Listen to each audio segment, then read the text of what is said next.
નમસ્કાર વિદ્યાર્થી મિત્રો.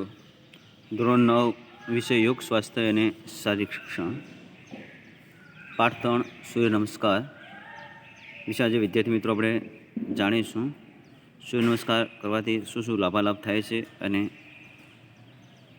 એના વિશે આપણે આજે જાણીશું. પાઠ 3 સૂર્ય નમસ્કાર. સૂર્ય નમસ્કાર એ વ્યક્તિને અનેક વ્યાધિઓમાંથી મુક્ત કરનાર શાસ્ત્રોક્ત વ્યાયામ છે. સૂર્ય નમસ્કાર આપણાને પ્રાચીન ઋષિમુનિઓ દ્વારા વારસામાં મળેલી સંપૂર્ણ સાધનોની અમૂલ્ય ભેટ છે. પ્રાચીન કાળથી પ્રાતઃકાલે સૂર્ય દેવતાને નમસ્કાર કરી મંત્રોચ્ચાર આરાધના કરવાનો રિવાજ પ્રવર્તે છે. શાસ્ત્રોમાં કહ્યું છે કે સૂર્ય આત્મા જગત સ્તુષ્વ એટલે કે ઋગ્વેદમાં અર્થાત સૂર્ય જગતનો સર્વે પદાર્થોનો આત્મા છે. સૂર્ય ધરતી પર રહેનાર બધા જ જીવોનો જીવદાતા અને સૌરભમંડળના અસ્તિત્વનો મૂળ આધાર છે. સૂર્યનારાયણ એ ભગવાન વિષ્ણુનું સ્વરૂપ છે. સૂર્ય પોતાના આધિભૌતિક સ્વરૂપ વડે સ્થૂળ અંધકાર દૂર કરે છે. આધિદૈવિક સ્વરૂપ વડે પ્રાણીઓની ઉત્પત્તિ અને તેનું પોષણ કરે છે. આધ્યાત્મિક સ્વરૂપ વડે અજ્ઞાનતા દૂર કરી વાસ્તવિકતાનું દર્શન કરાવે છે. ટૂંકમાં સૂર્ય પ્રવર્તમાન બધી જ શક્તિઓનો મૂળ સ્ત્રોત છે. યોગશાસ્ત્રમાં દ્રષ્ટિએ સૂર્ય નમસ્કાર દ્વારા માનવ પ્રકૃતિને નહીં પરંતુ વ્યક્તિના સર્વાંગી વિકાસની સાથે શરીરની આંતરિક ઉર્જાના સ્ત્રોતને ઉજાગર કરે છે. તેમાં માત્ર શારીરિક સ્વાસ્થ્ય નહીં પરંતુ વ્યક્તિના સર્વાંગી વિકાસની સાથે તેને પરમ ઉત્કૃષ્ટ સુધી પહોંચાડવાની શક્તિમાં રહેલી છે. સૂર્ય નમસ્કારની કુલ 12 સ્થિતિ છે અને 12 સ્થિતિ યોગાસન અને પ્રાણાયામની મિશ્ર પ્રક્રિયા છે. તેથી જ તેને સંપૂર્ણ વ્યાયામ કહેવાય છે. આ માત્ર શારીરિક નહીં પરંતુ શ્વાસની ક્રિયા અને મનની એકાગ્રતા સાથે કરવામાં આવતી બૌદ્ધિક ક્રિયા છે. સૂર્ય નમસ્કારનો રૂપ, ઉર્જા અને લયબદ્ધતા સહ કરેલો અભ્યાસ શરીરમાં સૂક્ષ્મ પ્રમાણ શક્તિનો સંચાર કરે છે. સૂર્ય દેવતાના જુદા જુદા 12 નામ છે. દરેક નામનું 12 સ્થિતિ સાથે મંત્ર સ્વરૂપે ઉચ્ચાર કરવામાં આવે છે અને પ્રત્યેક નમસ્કાર આશરે અડધી મિનિટ જેટલો સમય લે છે. સૂર્ય નમસ્કાર પ્રારંભિક સ્થિતિ. સૌપ્રથમ વિદ્યાર્થી મિત્રો દરેકે પોતાનું આસન પાથરેલા આસન પર શાંત ચિત્તે સવારે ઉગતા સૂર્યની સામે ચહેરો રાખીને પૂર્વાભિમુખ ઊભા રહેવું. બંને હાથ સીધા રાખી બંને પગ એકસાથે જોડેલા રાખવાને શ્વાસ સામાન્ય રાખવો. એમાંથી 12 સ્થિતિમાંથી પ્રથમ સ્થિતિ છે સ્થિતિ 1 પહેલી સ્થિતિમાં શ્લોક બોલ છે મંત્ર ઓમ મિત્રાય નમઃ. બંને પગ એકસાથે સીધા ઊભા રહો. બંને હથેળીને છાતી સામે નમસ્કાર મુદ્રામાં જોડી શ્વાસ પૂરેપૂરો બહાર કાઢો. શરીરને તણાવ મુક્ત રાખો. આ સ્થિતિને પ્રણામ આસન પણ કહે છે.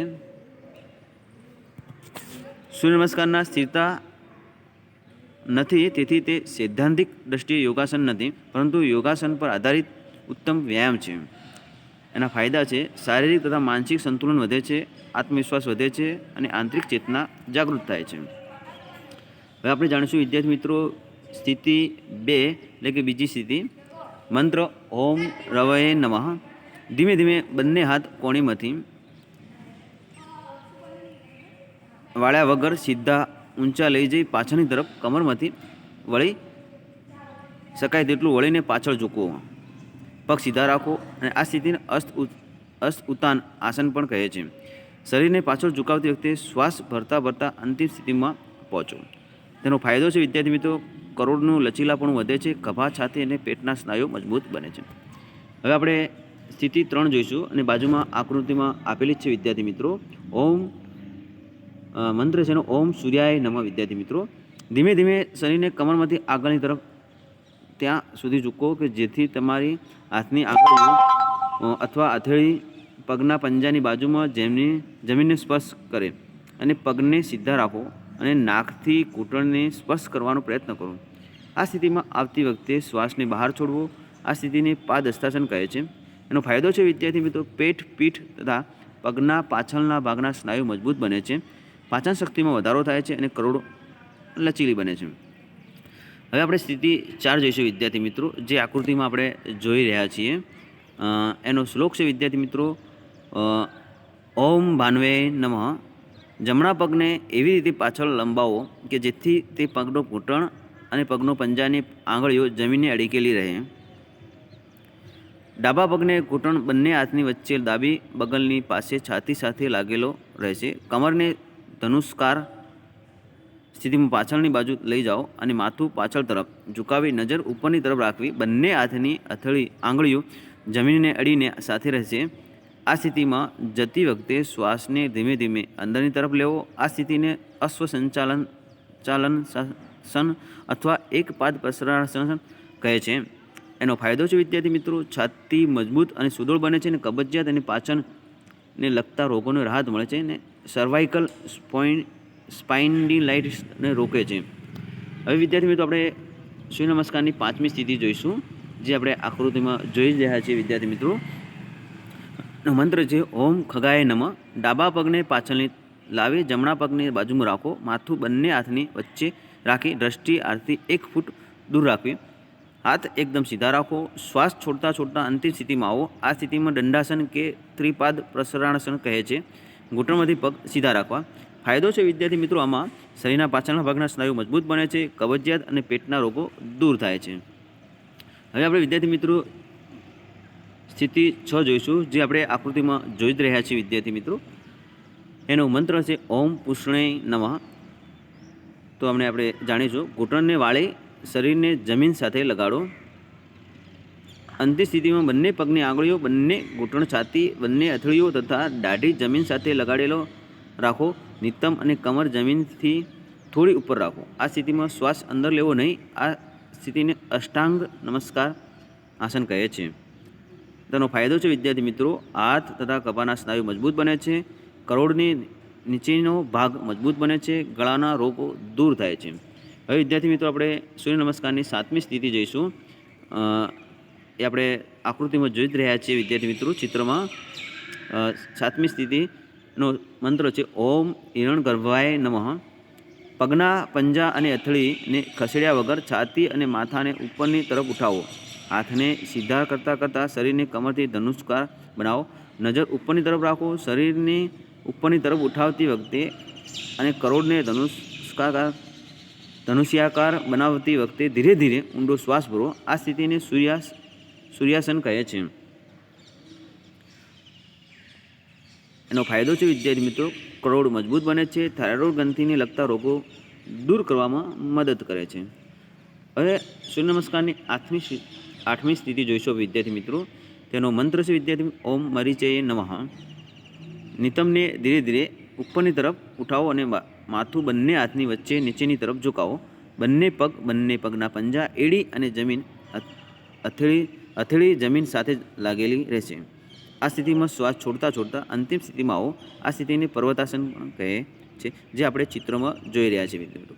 એનો ફાયદો છે વિદ્યાર્થી મિત્રો, હાથ, ખભા અને પગના સ્નાયુ મજબૂત બને છે અને માનસિક સંતુલન શક્તિ વધે છે. હવે આપણે વિદ્યાર્થી મિત્રો સૂર્ય નમસ્કારની 9મી સ્થિતિ જોઈશું. એનો શ્લોક છે ઓમ આદિત્ય નમઃ, જે આપણે બાજુના ચિત્રમાં જોઈ રહ્યા છીએ 9મી સ્થિતિ કેવી છે. આ સ્થિતિ 4થી સ્થિતિ જેવી જ છે. ડાબા પગને આગળ લઈ જઈ પંજાને બંને હાથની વચ્ચે રાખો. જમણો ઘૂંટણ જમીન સાથે લાગેલો રહે છે. કમરથી શરીરને ધનુષ્યાકાર સ્થિતિમાં પાછળની તરફ ઝુકાવો. નજર ઉપરની તરફ રહે છે. આ સ્થિતિમાં જતી વખતે શ્વાસને ધીરે ધીરે અંદર ભરો અને આ સ્થિતિને અશ્વસંચાલનાસન અથવા એક પાદ પ્રદર્શન પણ કહે છે. ફાયદા નિતંબ તથા ગભાને મજબૂત બનાવે છે અને કંઠ રોગ દૂર કરવામાં મદદ કરે છે. હવે આપણે વિદ્યાર્થી મિત્રો સૂર્ય નમસ્કારની 10મી સ્થિતિ જોઈશું. અને 10મી સ્થિતિમાં જે ચિત્ર આપણે જોઈ જ રહ્યા છીએ વિદ્યાર્થી મિત્રો, એનો શ્લોક છે વિદ્યાર્થી મિત્રો ઓમ સવિત્રે નમઃ. આ સ્થિતિ ત્રીજી સ્થિતિ જેવી જ છે. જમણા પગને ડાબા પગની બાજુમાં લાવો. પગ સીધા રાખી કમરમથી શરીરને આગળની તરફ ઝુકાવો. માથાની ઘૂંટણની તરફ નજીક લઈ જવાનો પ્રયત્ન કરો. આ સ્થિતિમાં આવતી વખતે શ્વાસને બહાર છોડો અને આ સ્થિતિને પાદ હસ્તાસન કહે છે. એનો ફાયદો છે વિદ્યાર્થી મિત્રો, માથા તરફ લોહીનું પરિભ્રમણ વધવાથી તેનો વિકાસ થાય છે. હવે આપણે સૂર્ય નમસ્કારની 11મી સ્થિતિ જાણીશું વિદ્યાર્થી મિત્રો, જે આપણે ચિત્રમાં જોઈ જ રહ્યા છીએ કે 11મી સ્થિતિ કઈ રીતની છે. એનો મંત્ર છે વિદ્યાર્થી મિત્રો ઓમ અક્રાય નમઃ. આ સ્થિતિ બીજી સ્થિતિ જેવી છે.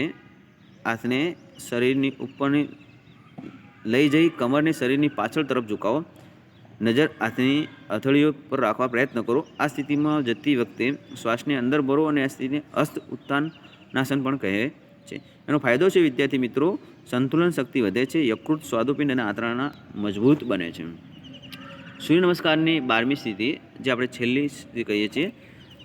સૂર્ય નમસ્કાર કુલ 12 સ્ટેપમાં કરવામાં આવતા હોય છે. એમાં 12મી સ્થિતિ, જે આપણે બાજુના ચિત્રમાં જોઈ જ રહ્યા છીએ વિદ્યાર્થી મિત્રો, એનો મંત્ર છે ઓમ ભાસ્કરાય નમઃ. આ સ્થિતિ પ્રથમ સ્થિતિ જેવી જ છે. નમસ્કારની મુદ્રામાં હાથને છાતી સામે રાખી સીધા ઊભા રહો, શરીરને સંપૂર્ણ ઢીલું છોડો અને આ સ્થિતિમાં આવતી વખતે શ્વાસને બહાર છોડો. આ સ્થિતિને પ્રાણાયામ આસન પણ કહે છે. એના ફાયદા વિદ્યાર્થી મિત્રો આપણે જાણ્યું, આત્મબળ, આત્મજાગૃતિ તથા સર્વાંગી વ્યક્તિત્વ વિકાસમાં મદદરૂપ થાય છે. હવે ઊંડો શ્વાસ લઈ મૂળ પ્રારંભિક સ્થિતિમાં આવો. સૂર્ય નમસ્કાર દ્વારા શરીરના તમામ અંગોને વારાફરતી 12 સ્થિતિમાં સંકોચન અને પ્રસારણ થાય છે. પ્રથમ અને 12મી સ્થિતિ, બીજી અને 11મી સ્થિતિ, ત્રીજી અને 10મી સ્થિતિ, ચોથી અને 9મી સ્થિતિ એક સમાન છે.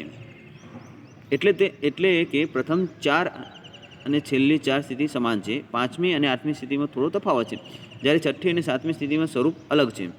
કુલ 12 સ્થિતિ પૂર્ણ થતાં સૂર્ય નમસ્કારનું એક ચક્ર પૂર્ણ થાય છે. સૂર્ય નમસ્કાર કરતી વખતે ધ્યાનમાં રાખવા જેવી બાબતો આપણે વિદ્યાર્થી મિત્રો જાણી લઈશું કે કરવાથી કઈ કઈ બાબતો ધ્યાનમાં રાખવી ખૂબ મહત્ત્વની છે. વધુ પડતી પ્રશ્ન એમાં એક છે મુદ્દો, વધુ પડતી બીમાર વ્યક્તિએ કે સ્ત્રીઓએ ગર્ભાવસ્થા અથવા ઋતુસ્રાવ દરમિયાન સૂર્ય નમસ્કાર ન કરવા જોઈએ. 2. સૂર્ય નમસ્કાર કરતાં પૂર્વ સૂક્ષ્મ ક્રિયાઓ કરવી અને સૂર્ય નમસ્કાર બાદ શવાસન કરવું ખૂબ મહત્ત્વનું છે. 3. સૂર્ય નમસ્કાર લયબદ્ધ રીતે શરીરના કોઈપણ ભાગ ઉપર વધારે શ્રમ ન થાય તે રીતે ધીમે ધીમે થાય તેવી સ્થિતિ રાખીને નિયમિત અભ્યાસ કરી સમયાંતરે પૂર્ણતા મેળવી.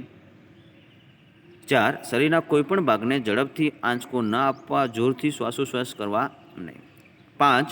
સૂર્ય નમસ્કાર દરમિયાન સામાન્ય રીતે પાછળ ઝૂકતી વખતે શ્વાસ અંદર લેવો અને આગળની તરફ ઝૂકતી વખતે શ્વાસ બહાર કાઢવો. 6. સૂર્ય નમસ્કાર કરતી વખતે નાકથી શ્વાસ લેવો કે શબ્દ છોડવો, માં બંધ રાખવું અને સવાર અથવા સાંજે ખાલી પેટે કરવા જરૂરી છે. 7. સૂર્ય નમસ્કાર કરતી વખતે ચોથી સ્થિતિમાં પગ પાછળ લઈ જવાની શરૂઆત ડાબા પગથી કરી હોય તો બીજા રાઉન્ડમાં સૂર્ય નમસ્કારમાં જમણો પગને પાછળ લઈ જવો, એટલે કે વારાફરતી પગની ફેરબદલી કરવી, પરંતુ જે પગ પાછળ લઈ ગયા હોય તે પગની સ્થિતિમાં 9માં આગળ લાવવો. 8મો મુદ્દો વિદ્યાર્થી મિત્રો, 8 વર્ષથી ઉપરની કોઈપણ વ્યક્તિએ સૂર્ય નમસ્કાર કરી શકે છે, પરંતુ શરૂઆતમાં 2 સૂર્ય નમસ્કાર કરી દરરોજ 2 સંખ્યા વધારી શક્તિ મુજબ સૂર્ય નમસ્કાર કરવા જોઈએ. આપણે જાણીશું વિદ્યાર્થી મિત્રો સૂર્ય નમસ્કાર સામૂહિક લાભો. એમાં એક છે લાભ, સૂર્ય નમસ્કાર દ્વારા વ્યક્તિનું શરીર વિવિધ જટિલ આસનો માટે તૈયાર થાય છે. 2 લાભ, વિદ્યાર્થીઓની તેજસ્વીતા વધે છે, ચારિત્ર્યનું નિર્માણ થાય છે અને જીવન ધ્યેયલક્ષી બને છે. 3જો લાભ વિદ્યાર્થી મિત્રો, નિયમિત અભ્યાસથી શરીરનો સર્વાંગી વિકાસ થઈ દ્રઢતા અને બળ પ્રાપ્ત થાય છે. 4થો મુદ્દો વિદ્યાર્થી મિત્રો, વ્યક્તિના અંતઃકરણમાં પ્રાણનો સંચાર થાય છે અને ઇન્દ્રિયો સત્વગુણ યુક્ત બને છે. 4થો મુદ્દો વિદ્યાર્થી, કોઈપણ સાધન રહિત બિનખર્ચાળ ક્રિયા છે, તેથી કોઈપણ વ્યક્તિ સહેલાઈથી કરી શકે છે.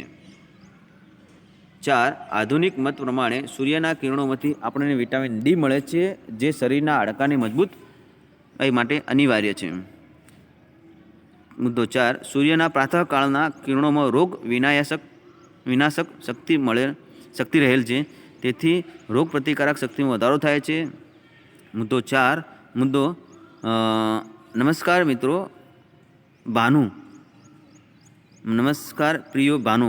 સૂર્ય પણ નમસ્કાર પ્રિય હોવાથી પ્રચંડ માત્રામાં તેની કૃપા દ્રષ્ટિ વરસે છે, જેનાથી વ્યવહાર અને પરમાર્થમાં બંનેમાં ઉન્નતિ થાય છે. મુદ્દો 9 વિદ્યાર્થી મિત્રો, શારીરિક સ્થિરતા, માનસિક સંતુલન, બૌદ્ધિક પરિપક્વતા અને આધ્યાત્મિક આનંદ પ્રાપ્ત થાય છે. જો વિદ્યાર્થી મિત્રો ચેનલ સબસ્ક્રાઈબ ન કરી હોય તો સબસ્ક્રાઈબ કરો, લાઈક કરો અને શેર કરો નવા વિડીયો જોવા માટે.